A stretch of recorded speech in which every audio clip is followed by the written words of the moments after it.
नमस्कार, मी अविनाश. महाराष्ट्र माझामध्ये आपल्या सगळ्यांचं अगदी मनापासून स्वागत. दर्शको, मी पंढरपूरच्या रेल्वे मैदानावर सुरू असलेल्या भारत कृषी प्रदर्शनामध्ये खरं तर उभा आहे. खरं तर आज या प्रदर्शनाचा शेवटचा दिवस आहे. पाठीमागच्या 3 ते 4 दिवसांपासून पंढरपूरचा ग्रामीण भाग असेल, शहर असेल, मंगळवेढा असेल किंवा आजूबाजूच्या बऱ्याच परिसरातून मोठ्या प्रमाणामध्ये शेतकरी वर्ग असेल, सर्वसामान्य नागरिक असतील, ते इतर रेल्वे मैदानावर येत आहेत. स्वर्गीय माजी आमदार या भागाचे भारतनाना भालके यांच्या जयंतीच्या निमित्तानं खरं तर भालके परिवाराकडून अशा पद्धतीनं या कृषी प्रदर्शनाचं आयोजन करण्यात आलं आहे. खरं तर 20 वर्षापूर्वी मोहिते पाटलांच्या संकल्पनेतून झालेल्या केशरमाती प्रदर्शनानंतर पहिल्यांदाच या भागातल्या लोकांना अशा पद्धतीची संधी त्या ठिकाणी उपलब्ध करून देण्यात आली आहे. नेमकं नियोजन कसं होतं आणि सगळ्यात महत्त्वाचं म्हणजे हे सगळं उभा करण्याच्या पाठीमागची संकल्पना काय होती, त्यासोबतच इथल्या राजकारणातल्या अनेक प्रश्नांबाबत बोलण्यासाठी आज आपल्यासोबत श्री विठ्ठल सहकारी साखर कारखान्याचे माजी चेअरमन आणि आता सध्या परिवाराचे नेते भगीरथदादा भालके आपल्यासोबत आहेत. दादा, खरं तर अतिशय नेटक्या अशा पद्धतीचं नियोजन झालं आहे. आज 4था दिवस आहे, जवळपास शेवटचा दिवस आहे. या 3 ते 4 दिवसामध्ये अनेक ग्रामीण भागातील लोक आले. मी देखील काल इथं आलो, लोकांशी बोललो, प्रतिक्रिया घेतल्या. अतिशय उत्साह दिसतोय. अनेक पद्धतीनं शेतीच्या क्षेत्रामध्ये असलेल्या वस्तू इथं उपलब्ध आहेत, खाण्याचे स्टॉल इथं उपलब्ध आहेत. सकाळ संध्याकाळ सांस्कृतिक कार्यक्रम मोठ्या प्रमाणामध्ये होत आहेत आणि कुठेतरी अशा कार्यक्रमाच्या माध्यमातून पुन्हा एकदा आपल्या परिवाराच्या किंवा एकूण या नानांच्या जयंतीच्या माध्यमातून खरं तर भालके परिवार पुन्हा एकदा ताकदीनं सक्रिय झाल्याचं चित्र पाहायला मिळतं आहे. खरं तर पुढे या विषयांवर बोलण्यासोबतच अनेक राजकीय प्रश्नांसोबत बोलण्यासोबतच अशा पद्धतीचं भारत कृषी महोत्सव नावाचं प्रदर्शन आपल्या भागामध्ये उभा करावं असं काय वाटलं, ती संकल्पना काय?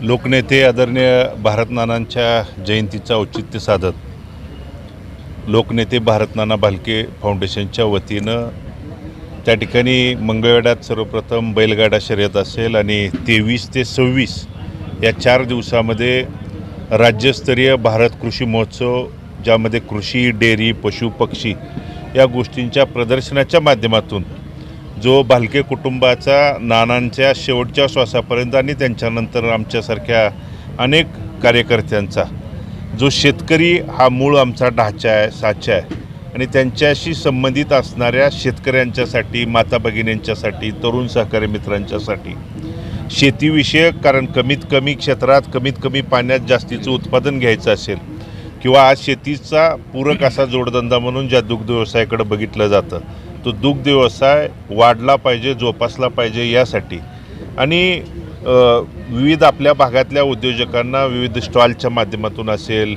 त्या ठिकाणी बचत गटाच्या महिलांच्यासाठी स्टॉलच्या माध्यमातून असेल किंवा पशुपक्ष्याच्या प्रदर्शनामधून आमच्या बालमित्रांच्यासाठी असेल, या सर्वांच्यासाठी या कृषी प्रदर्शनाचं आयोजन आमच्या असंख्य सहकार्यांनी, वडीलधाऱ्यांच्या संकल्पनेतून, मार्गदर्शनातून त्या ठिकाणी झालं आणि 23 तारखेपासून बघितलं की 23 तारखेला या भारत कृषी महोत्सवाचं उद्घाटन राज्याचे आरोग्यमंत्री आदरणीय नामदार तानाजीराव सावंत साहेबांच्या उपस्थितीत आणि त्या ठिकाणी आपल्या मंदिर समितीचे अध्यक्ष आदरणीय हरिभक्तपरायण गहिनीनाथ औसेकर महाराजांच्या अध्यक्षतेखाली पार पडलं आणि त्याच दिवशी आपण इथल्या त्या ठिकाणी खिलार गायी असतील, खिलार बैल असतील, हे जोपासले पाहिजेत. कारण शेतकऱ्यांचे अतिशय सच्च आणि प्रामाणिक मित्र म्हणून ज्या खिलार जातीकडं बघितलं जातं, त्या गोष्टीचं संवर्धन व्हावं, त्यामध्ये भविष्यकाळात वाढ व्हावी म्हणून या पंढरपूरच्या भागात, पंढरपूर असेल, मंगळवेढा आणि सोलापूर जिल्ह्यात असंख्य खिलारप्रेमींचं, त्या ठिकाणी शेतकऱ्यांचं म्हणणं होतं की अशा गोष्टीचं प्रदर्शन व्हायला पाहिजे. त्यासाठी 23 तारखेला आपण त्याचं प्रदर्शन आयोजित केलं आणि मोठ्या संख्येनं जवळजवळ 250पेक्षा जास्त खिलार गायी, बैलं त्या ठिकाणी त्या प्रदर्शनामध्ये सहभागी झाली आणि त्यातूनच उत्कृष्ट अशा आपण त्या ठिकाणी त्यांची निवड करून बक्षीस वितरणाचा सोहळा देखील 23 तारखेला पार पडला. 24 तारखेला दिवसभर वेगवेगळे चर्चासत्र आणि संध्याकाळी आपल्या पंढरपूर तालुक्यातल्या, शहरातल्या स्थानिक कलाकारांच्या कलागुणांना वाव देण्यासाठी त्यांना हे मंच उपलब्ध करून दिलं होतं.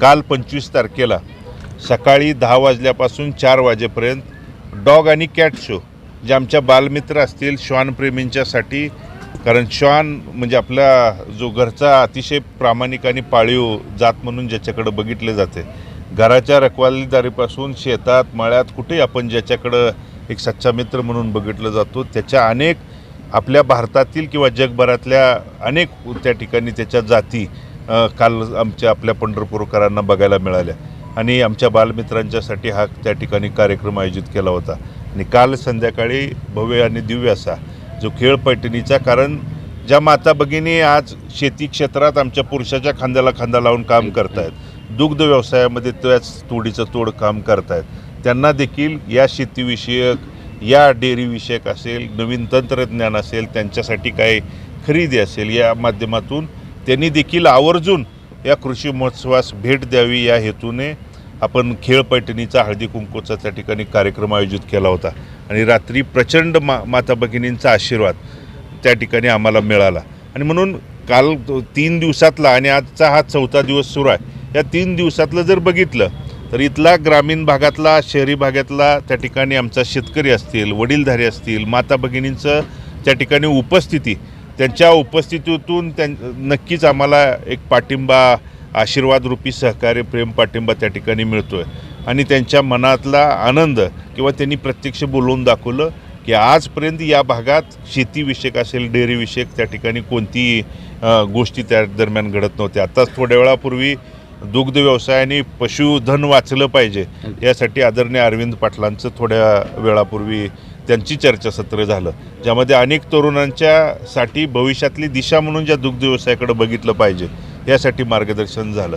आणि म्हणून ज्या शेतकऱ्यांचं, ज्या सर्वसामान्य कुटुंबाचं आपण काहीतरी देणं लागतो आणि त्यांना या ज्ञानातून कृषीविषयक, डेअरीविषयक आणि वेगवेगळ्या माध्यमातून त्यांना तंत्रज्ञान उपलब्ध झालं पाहिजे या भावनेतून त्या ठिकाणी हा भारत कृषी महोत्सव आपण आयोजित केला आहे. आणि याला प्रचंड त्या ठिकाणी प्रतिसाद बघता नक्कीच आमच्या अनेक सहकाऱ्यांच्या मनामध्ये ते किंवा क्षणात सुकावणारी गोष्ट आहे की इथं उपस्थितांचा आमच्या आशीर्वादरूपी त्यांचे जे शब्द आहेत की अतिशय चांगल्या पद्धतीचं आयोजन केलं आहे.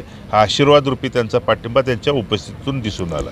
खरं तर एका बाजूला मंगळवेढची बैलगाडा शर्यत असेल किंवा पंढरपूरमधला आता हे भारत कृषी महोत्सवाच्या निमित्तानं आज अरविंद पाटलांचं व्याख्यान असेल, पाठीमागच्या वेळा इथं काही पशुधन उपलब्ध आहे किंवा एकूण ग्रामीण भागातला शेतकरी हा नस पकडून खरं तर वेगवेगळ्या पद्धतीचे कार्यक्रम चालू असताना इथल्या राजकीय काही परिघातून विशेषतः अभिजित पाटलांच्या बाबतीमधलं एक स्टेटमेंट मी खरं तर काही माध्यमांमधनं न्यूज चॅनलवरून त्या ठिकाणी बघितलं की कुठेतरी एक चिमटा काढण्याचा हेतू किंवा काय भावना होती मला माहीत नाही, किंवा ॲक्च्युली ते वाक्य पण मला आता आठवत नाही, परंतु कुठंतरी जनावरात राहण्यापेक्षा माणसात राहावं अशा टाईपची काहीतरी वक्तव्य मी माध्यमातून ऐकली. कसं बघता ह्या सगळ्या गोष्टी? अशा मुळात बालिश लोकांना उत्तर देणं हे सुद्धा मी म्हणजे त्या ठिकाणी महत्त्वाचं समजत नाही. कारण ह्या लोकांनी कधी त्या ठिकाणी आपल्या माध्यमातून समजतं आहे की जनावरात राहण्यापेक्षा माणसात राहा, काही त्या ठिकाणी ते बोलले असतील. अरे ज्या मूळ त्या ठिकाणी शेतकरी, इथला कष्टकरी, मोलमजूर, त्या ठिकाणी सर्वसामान्य नागरिकांचा मूळ ढाचा आणि साचा काय आहे, तर त्या ठिकाणी हे जे कृषी म्हणजे खिलार गाय आणि बैल हे आपल्या शेतकऱ्यांच्या सोबत नव्हे तर 2 पावलं पुढं राहून काबाड कष्ट करणाऱ्या ज्या खिलार बैलाकडं त्या ठिकाणी आपण बघितलं जातो आहे. आज ज्या दुग्ध व्यवसायाकडं गोरगरिबाचं शेतकऱ्यांचं कुटुंब त्या ठिकाणी जोडधंदा म्हणून चालतं आहे. आणि याच्या बाबतीत मी प्रदर्शन भरवलं. मला कोण काय म्हणलं याच्यापेक्षा मला त्या ठिकाणी ज्या मुक्या जनावरांचा आशीर्वाद हा खूप मोलाचा आणि महत्त्वाचा असतो. आणि माझं कुटुंब, मीच नाही तर माझे आजोबा त्या ठिकाणी खिलार गाय असतील, खोंड असतील, म्हशींचे त्या ठिकाणी प्रसिद्ध व्यापारी, त्यांना त्या ठिकाणी आवड होती. त्यानंतर नाना आणि त्यानंतर माझी ही 3री पिढी त्या बाबतीत त्या ठिकाणी काम करते. आणि म्हणून अशा या बालिश लोकांना या जनावरं, माणसं यापेक्षा उत्तर देत असताना, कारण जनावरांच्यामध्ये राहिल्यानंतर त्या मुक्या जनावरांच्या वेदना, व्यथा किंवा त्यांच्याबद्दल जर आस्था निर्माण झाली, मुक्या जनावरांचा आशीर्वाद मिळाल्यानंतर माणसं आपोआप त्या ठिकाणी जोडले जातात. माणसांना त्या ठिकाणी कळतं की कारण आपल्या ज्या शेतकऱ्यांचा मूळ साचा आहे, अरे ज्या देवादिदेव शंकराचं वाहन म्हणून ज्या नंदीबैलाकडे त्या ठिकाणी बघितलं जातं. आणि म्हणून मुक्या जनावराला लळा लागला की माणसं हे आपोआप जोडले जातात. हे त्याला कळायला त्या ठिकाणी आणखी खूप वेळ जाणार आहे. कारण कागदी नोटा आणि निर्जीव आणि अस्थिर त्या ठिकाणी दगडात आणि रेतीमध्ये त्याचं मन आजपर्यंत गुंतलं आहे. त्यामुळं मुक्या जनावरांबद्दल प्रेम त्याला कधीच त्या ठिकाणी कळणार नाही आणि त्यांनी त्या फंदात पण त्या ठिकाणी पडू नये. आणि म्हणून या जनावरांचा, मुक्या जनावरांचा आशीर्वाद मिळाला तर माझा शेतकरी, कष्टकरी, त्या ठिकाणी कामगार वर्ग यांना त्या जनावरांबद्दल किती प्रेम आहे, आस्था आहे, हे सगळ्या त्या ठिकाणी देशाला माहीत आहे. आणि या देशात कृषीप्रधान आणि त्याच्याशी निगडीत असणाऱ्या पशुपक्ष्याच्या संस्कृतीचा आपला हा देश आहे आणि याचं प्रदर्शन मी भरवलं, आमच्या सहकार्याने भरवलं. याचं मनोमन आम्हाला त्या ठिकाणी सार्थ अभिमान आहे. आणि म्हणून कोण काय बोलतं याच्यापेक्षा त्या ठिकाणी असल्या बालिश लोकांना नक्कीच मी सांगण्यापेक्षा शेतकरी वर्ग भविष्य काळात त्या ठिकाणी जो आपण शेतकऱ्यांचा कष्टकऱ्यांचा तुमच्या बोलण्यानं त्या ठिकाणी जी त्यांची भावना दुखवत आहे ती नक्कीच भविष्य काळात त्यांना त्यांच्या माध्यमातून उत्तर देतील. खरं तर दादा, विठ्ठल सहकारी साखर कारखान्याचं जवळपास 8.5 लाखाच्या पुढचं गाळप त्या ठिकाणी झालं आहे. बऱ्याच दिवसानंतर खरं तर कारखान्याने एवढ्या मोठ्या प्रमाणामध्ये गाळपाचा टप्पा त्या ठिकाणी पार केला आहे. नुकतीच विठ्ठलची निवडणूक झाली, आरोप प्रत्यारोप मोठ्या प्रमाणामध्ये झाले होते. त्यांच्या बाजूनी सातत्यानं 8.5 लाखाचं गाळप झालं आहे हे म्हणत असताना त्यांचं कर्तृत्व दाखवलं जातं आहे. तुमचं सोशल मीडियाचं सगळं पेज चेक केलं, बघितलं तर तिथून बऱ्याच वेळा आपल्या गटातून देखील आरोप होतात की बाबांनो तुम्ही निवडणुकीमध्ये आरोप केले की तिथं भंगारच राहिले, मग भंगारामधून 8.5 लाख टनाचं गाळप झालंच कसं? ह्या बऱ्याच गोष्टी आहेत, ते कसं बघता ह्या सगळ्या गोष्टी? आणि मुळात विठ्ठल सहकारी साखर कारखान्याच्या निवडणुकीच्या वेळी आपल्या माध्यमातून आणि सभेच्या अनेक सभांमधून त्यांनीच विद्यमान चेअरमनने आमच्यावरती आरोप करून सांगितलं होतं की कारखान्यात विठ्ठल सहकारी साखर कारखान्यात भंगार देखील शिल्लक नाही, कारखान्यावरती पत्रे देखील राखले नाहीत. आणि मग जर भंगार शिल्लक नव्हतं, कारखान्यावरती पत्रे जर त्या ठिकाणी शिल्लक नव्हते, तर गेल्या वर्षीचा 7,25,000 टनाचं क्रशिंग, ह्या वर्षी जवळजवळ 8.5 लाख टन क्रशिंग, जे पर डे 8,000 टनांनी हा साखर कारखाना चालतोय. ते कुणामुळे चालतोय? नानांनी त्यांच्या काळामध्ये त्या ठिकाणी जे उल्का मिल टेंडम 1 मिल टेंडम त्या ठिकाणी जवळजवळ 8,000 पर डे क्रशिंग करणारी 1 मिल टेंडम असेल, 20 मेगावॅटचं को जनरेशन वाढवण्याचं काम त्यांच्या काळात त्या ठिकाणी झालं. डिस्टिलरी जे 30,000 लिटरची डिस्टिलरी आहे ती कमीत कमी 50,000 लिटरपेक्षा सुद्धा जास्तीचं पर डे त्या ठिकाणी चालते आहे. आणि म्हणून हे कशामुळं आहे तर आज जे आमचं त्या ठिकाणी वेगवेगळ्या सभेने विद्यमान चेअरमन सांगतात की कर्ज केलं, पण या कर्ज करत असताना अद्ययावत अशी मशिनरी असेल, अद्ययावत त्या ठिकाणी नानांच्या काळात 350 एकर जमीन झाली. जी जमीन घेत असतानाच मुळात त्या ठिकाणी ही वाढ जी कारखान्याच्या संस्थेची मालमत्ता वाढवत असताना जे आधुनिक तंत्रज्ञान स्वीकारत असतानाच त्या ठिकाणी ते घेतलेलं कर्ज आहे. चुकीचं काय आम्ही केलं असेल तर आज जवळजवळ दुसरा सीझन तुमच्या हातात आहे. चूक त्या ठिकाणी आम्ही कागदोपत्री कुठं चूक केली असेल तर दाखवा, आमच्यावरती त्या ठिकाणी कायदेशीर कारवाई करा. फक्त चांगलं झालं तर यांच्यामुळं स्वतःमुळं झालं आणि वाईट कुठली गोष्ट म्हणजे MEC बँकेनं नोटीस पाठवली तर ती मात्र जुन्यांच्यामुळं झाली आणि 8,000 टन क्रशिंग केलं तर ते मग मात्र माझ्यामुळं झालं.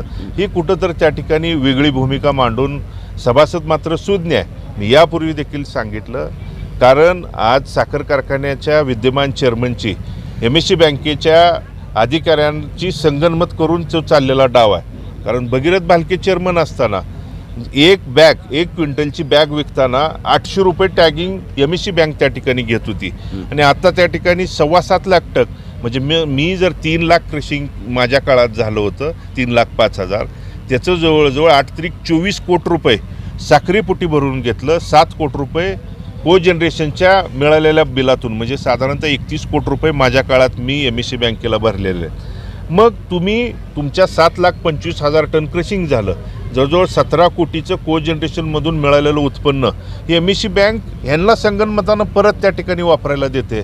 मग हे कशाचं देतं काय? जर वर्षानुवर्ष कारखान्याची मूळ कर्ज आणि व्याजाची रक्कम जर नाही भरली तर यांना संगनमतानं डाव करून त्या ठिकाणी हा कारखाना, ह्या साखर कारखान्याचा जो कुणाच्या बापजाद्याची इस्टेट नाही, जो इथल्या तालुक्यातल्या तमाम शेतकऱ्यांच्या घामाच्या दामातून उभा राहिलेला हा साखर कारखाना आहे आणि तो शेतकऱ्यांच्याच राहिला पाहिजे यासाठी आम्ही शेवटच्या श्वासापर्यंत त्या ठिकाणी लढणार. आणि म्हणून आजपर्यंतची मग कैलासवासी औदुंबरांना असतील, कैलासवासी राजाभाऊ पाटील असतील, कैलासवासी वसंतदादा काळे असतील, कैलासवासी आदरणीय नाना असतील, यांच्या काळात आणि तिथून त्या ठिकाणी मी असेल, या शेतकऱ्यांच्या मालकीचा राहिला पाहिजे या मताचे आम्ही माणसं आहे. मात्र आज ही जी रक्कम जाणून बुजून MEC बँकेला न भरता त्या ठिकाणी जी सभासदांच्यामध्ये दिशाभूल पसरवली जाते याचं द्योतक एवढंच आहे की काही ठराविक लोकांना हाताशी धरून या साखर कारखान्याचे उद्या भविष्यात लिलाव काढायचा आणि ह्यांच्याच कुठल्या तर बगलबच्चा आणि सोबतच्या कंपन्यांनी त्या ठिकाणी हा कारखाना घ्यायचा, हा चाललेला जो डाव आहे तो डाव कदापि इथला सर्वसामान्य सभासद पूर्ण होऊ देणार नाही. त्यासाठी आम्हाला वाटेल त्या गोष्टीची तयारी जरी करावी लागली तर ते करण्यासाठी आम्ही कायमस्वरूपी त्या ठिकाणी समोर असतो. खरं तर कारखाना अशा पद्धतीनं हडपला जाईल ही भीती म्हणून तुम्ही जर बोलत असाल आणि मध्यंतरी झालेल्या चंद्रभागेच्या निवडणुकीमध्ये आता तुम्ही ज्या पाठीमागच्या मांदियाळींची जी नावं घेतली त्या परिवारातला सगळा घटक आज एक झाला. आज युवराज पाटील आणि तुम्ही सोबत आहात, गणेश पाटील आणि तुम्ही सोबत आहात, अशी बरीच मंडळी तुम्ही चंद्रभागेच्या निमित्तानं सोबत त्या ठिकाणी लढताना दिसला. कुठेतरी विठ्ठलच्या निवडणुकीमध्ये 3 पॅनल झाले, तुम्ही आणि युवराजदादांची मतं मोजली. आज लोक सांगतात की 15,000च्या आसपासची मतं होत आहेत. उद्याच्या येत्या काळामध्ये कारखाना वाचावा या नियमाखाली जिथं तुम्ही सातत्यानं तसं म्हणताय म्हणून विचारतोय की कारखाना वाचवण्यासाठी आम्हाला पुढच्या लांब आहे ती गोष्ट तरी देखील मुद्दामून विचारतोय की निवडणुकांमध्ये युवराज पाटील, भगीरथदादा एकत्रित येऊन कारखान्याची निवडणूक लढवतील, कारण वाचवणं हा तुमचा अजेंडा तुम्ही वारंवार बोलून दाखवता. नाही, आम्ही त्यानंतर सहकार शिरोमणीच्या निवडणुकीत सगळ्यांनी एकत्रित येऊन सांगितलं की झालं आहे आमच्याकडून त्या ठिकाणी ज्या गोष्टी चुकल्या आहेत त्या चूक मान्य करून पुढं जाणारे आम्ही त्या ठिकाणी कार्यकर्ते आहे आणि आमच्यावरती तसेच संस्कार आहेत. चुकीला चूक, बरोबरला बरोबर म्हणून जोपर्यंत आपण काम करत नाही तोपर्यंत आपल्यात नक्कीच त्या ठिकाणी सुधारणा होत नाही.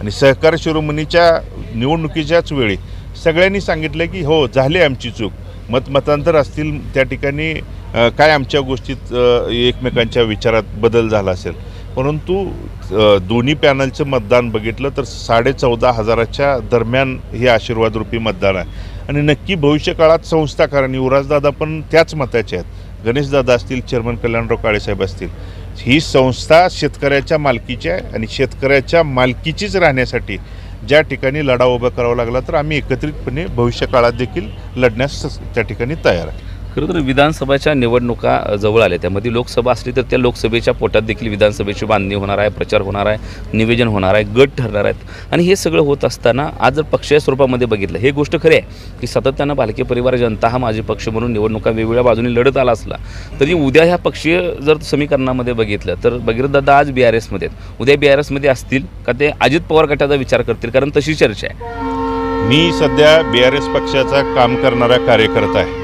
आणि मी त्या ठिकाणी पक्षात प्रवेश केल्यानंतर, कारण पक्षात प्रवेश कसा झाला, का झाला हे इथल्या सगळ्या तमाम मायबाप इथल्या जनतेला माहीत आहे. कारण हा त्या ठिकाणी परिवारातला काम करणारा कार्यकर्ता, वडीलधारी असतील, माता भगिनी किंवा आमचा जो सळसळत्या रक्ताचा तरुण सहकारी असेल, हा स्वाभिमानानं जगणारा आणि ताटमान ठेवून काम करणारा कार्यकर्ता आहे. आणि स्वाभिमानाला ठेच लागली का आम्ही जे काय असेल ते सांगून करतोय.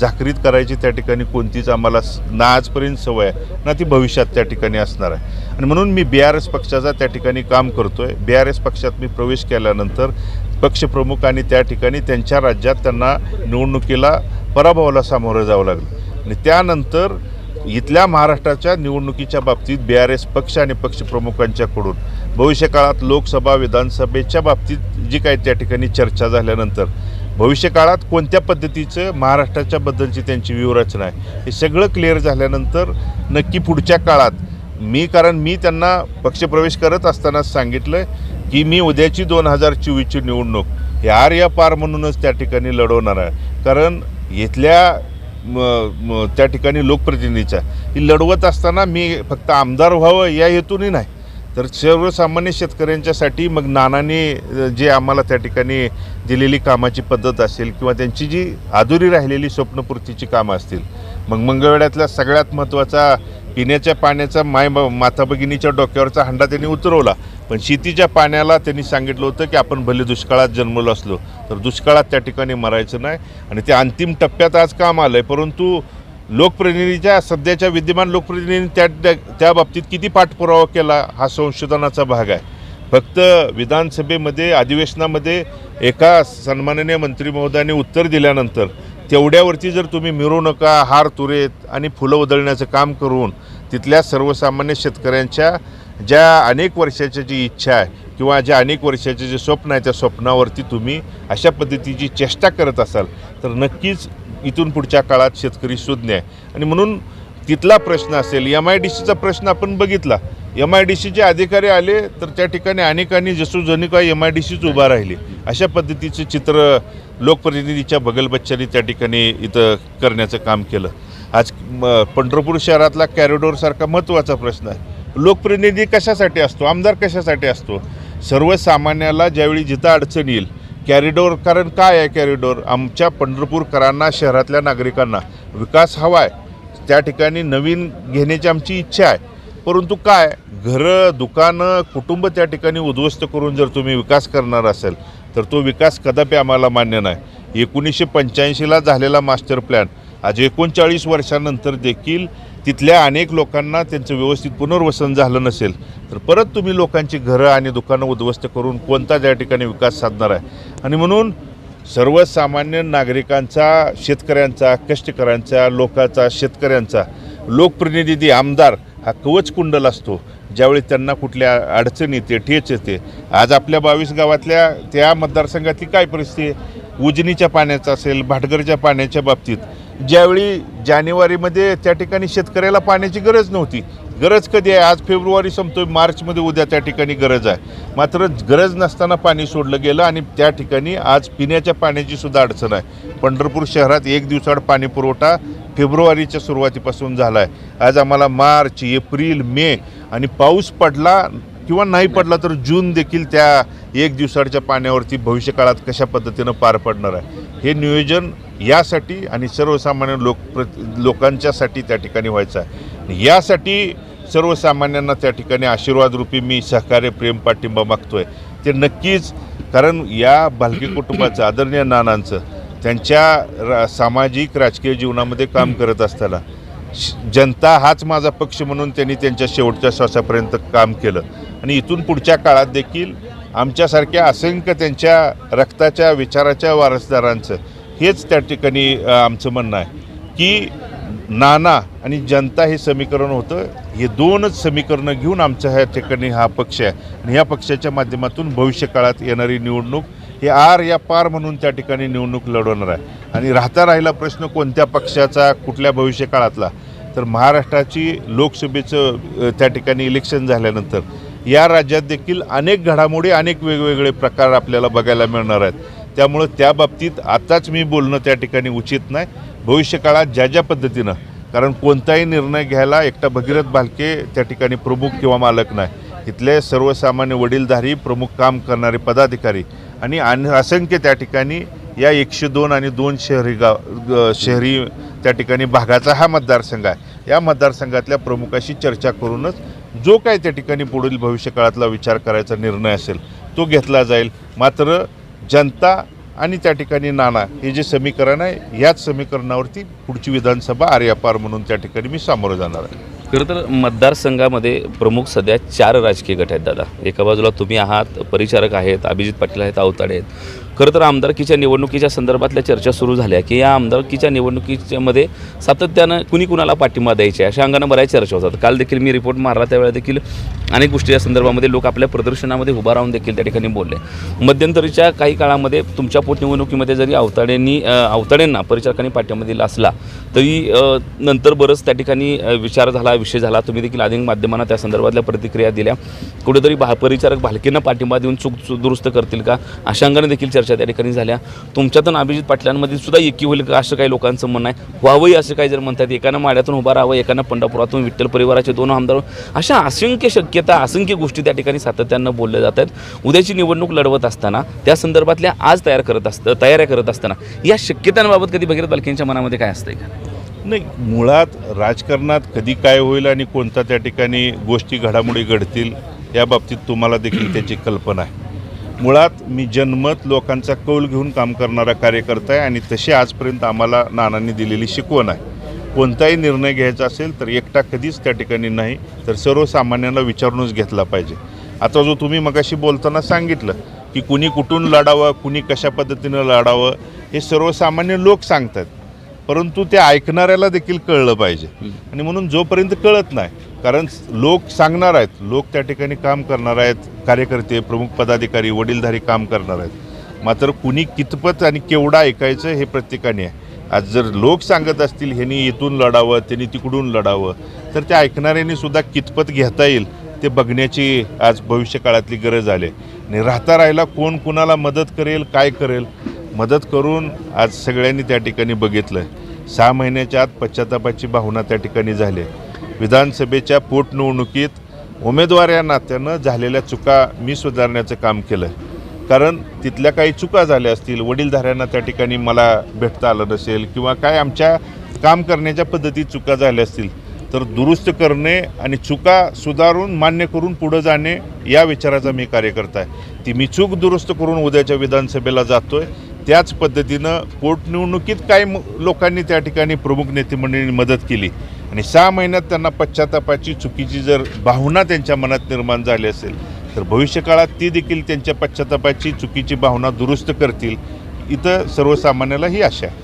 खरं तर शेवटचा प्रश्न आहे दादा, बैलगाडा शर्यत झाली मध्ये, आत्ताचं एक कृषी प्रदर्शन झालं, मध्यंतरीच्या काळामध्ये सातत्यानं वेगवेगळ्या बाजूनी, म्हणजे कधी आपल्या कार्यकर्त्यातून छुप्या बाजूने असेल, समोरच्या बाजूनं स्टेजवरनं असेल, निवडणुकांच्या प्रचारामध्ये असेल, सातत्याने एक आरोप होत राहिला की भगीरथ दादा काही दिवस येतात, पुढं मैदानामध्ये राहतात, लोकांमध्ये जातात, गाठीभेटी होतात, पुन्हा काही दिवस पुन्हा दादा त्या संपूर्ण मैदानापासून लांब असतात. कारण काही जरी असलं तरी हा आरोप सातत्यानं होत राहिला, हे तुम्हाला देखील ज्ञात आहे, आपण देखील अनेक वेळा या संदर्भामध्ये बोललो आहे. आत्ता उद्याच्या निवडणुका डोळ्यासमोर ठेवून, फक्त निवडणुकापुरतं म्हणून हा आरोप नाही किंवा तसं म्हणणं नाही, परंतु उद्या लोकांमध्ये काम करत असताना आता ह्या 2 कार्यक्रमानंतर जी तुमच्या गटानं गती घेतली ती गती भगीरथ बालके सातत्यानं पुढे ठेवणार आहेत का? आम्हाला लोकांमध्ये विधानसभेच्या निवडणुकीपर्यंत तिथून पुढे देखील त्या ठिकाणी दिसणार आहेत का? मुळात हे आरोप कोण करतंय हे तपासलं पाहिजे.